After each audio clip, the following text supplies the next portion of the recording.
जय माता दी। राधे राधे। आइए जानते हैं नवरात्रि के तीसरे दिन तीसरी देवी माँ चंद्रघंटा की महिमा, पूजन विधि एवं कथा। नौ दुर्गा के 9 स्वरूपों में तीसरे दिन माँ चंद्रघंटा देवी की पूजा होती है। यह शक्ति माता की शिवदूती स्वरूप है।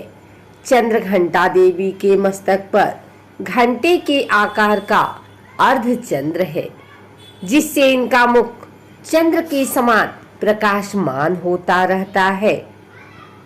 माता चंद्रघंटा ने असुरों के साथ युद्ध में घंटे की टंकार से ही उनका नाश कर दिया था। सिंह पर सवार माँ दुर्गा अपने इस तीसरे स्वरूप में 10 हाथों से शोभायमान होती हैं। इनके हाथ खड़ग, बाण, अस्त्र शस्त्र से विभूषित हैं। इस दिन चंद्रघंटा देवी के इस मंत्र का जाप करना चाहिए। माँ की विधि विधान से पूजा अर्चना करनी चाहिए। सबसे पहले माँ का साज श्रृंगार करना चाहिए। इसके बाद जल, पुष्प, दुर्वा, अक्षत, गुलाब, लौंग, कपूर से माँ की पूजा करनी चाहिए। इसके अलावा सुबह शाम आरती करनी चाहिए और माँ को खीर, हलवा या फिर किसी मिठाई से भोग लगाना चाहिए। मान्यता है कि नवरात्र में माता रानी भक्तों द्वारा की जाने वाली पूजा प्रत्यक्ष रूप से स्वीकार करती हैं। माँ की आराधना से भक्तों को विशेष कृपा मिलती है। तीसरे दिन चंद्रघंटा देवी का आशीर्वाद प्राप्त होता है। देवी माँ के इस स्वरूप के दर्शन मात्र से ही भक्तों को वीरता और निर्भयता का एहसास होने लगता है। इसके साथ ही कल्याणकारी देवी जीवन में कष्टों से मुक्ति दिलाती हैं। जीवन में खुशियों का आगमन होता है। माँ दुर्गा की तीसरी शक्ति है चंद्रघंटा। नवरात्रि में तीसरे दिन इसी देवी की पूजा आराधना की जाती है। देवी का यह स्वरूप परम शांतिदायक और कल्याणकारी है।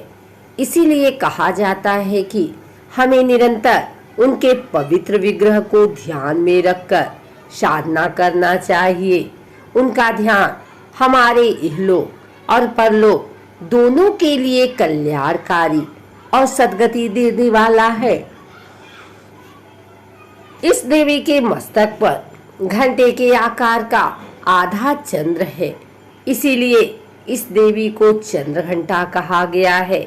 इनके शरीर का रंग सोने के समान बहुत चमकीला है। इस देवी के 10 हाथ हैं। वे खड़ग और अन्य अस्त्र शस्त्र से विभूषित है। सिंह पर सवार इस देवी की मुद्रा युद्ध के लिए उद्धत रहने की है। इनके घंटे से भयानक ध्वनि से अत्याचारी दानव, दैत्य और राक्षस कांपते रहते हैं। नवरात्रि में तीसरे दिन इसी देवी की पूजा का महत्व है। इस देवी की कृपा से साधक को अलौकिक वस्तुओं के दर्शन होते हैं, दिव्य सुगंधियों का अनुभव होता है और कई तरह की ध्वनियां सुनाई देने लगती हैं। इन क्षणों में साधक को बहुत सावधान रहना चाहिए। इस देवी की आराधना से साधक में वीरता और निर्भयता के साथ ही सौम्यता और विनम्रता का विकास होता है। इसलिए हमें चाहिए कि मन, वचन और कर्म के साथ ही काया को विहित विधि विधान के अनुसार परिशुद्ध पवित्र करके चंद्रघंटा के शरणागत होकर उनकी उपासना आराधना करना चाहिए। इससे सारे कष्टों से मुक्त होकर सहज ही परम पद के अधिकारी बन सकते हैं। यह देवी कल्याणकारी है। पौराणिक कथा के अनुसार माँ दुर्गा ने माँ चंद्रघंटा का रूप तब धारण किया था जब दैत्यों का आतंक स्वर्ग पर बढ़ने लगा था।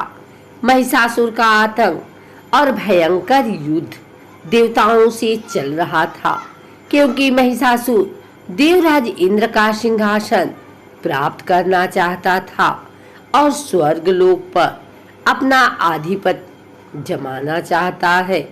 जब देवताओं को इसका पता चला तो सभी परेशान हो गए और भगवान ब्रह्मा, विष्णु और महेश के पास पहुंचे। त्रिदेवों ने देवताओं की बात सुनी और क्रोध प्रकट किया। कहा जाता है इसी क्रोध से त्रिदेवों के मुख से एक ऊर्जा निकली और उसी ऊर्जा से एक देवी अवतरित हुई, जिनका नाम मां चंद्रघंटा है। उस देवी को भगवान शंकर ने अपना त्रिशूल, विष्णु जी ने अपना चक्र, इंद्र ने अपना घंटा, सूर्य ने अपना तेज और तलवार और सिंह प्रदान किया। इसके बाद मां चंद्रघंटा ने महिषासुर का वध कर दिया और देवताओं को स्वर्गलोक की रक्षा की। अगर आपको हमारी वीडियो अच्छी लगी हो तो इसे लाइक करें, कमेंट करें, शेयर करें। हमारे चैनल को सब्सक्राइब करके बेल नोटिफिकेशन ऑल पर सेट कर लें, ताकि आगे आने वाली वीडियो सबसे पहले आप तक पहुंच सके। धन्यवाद।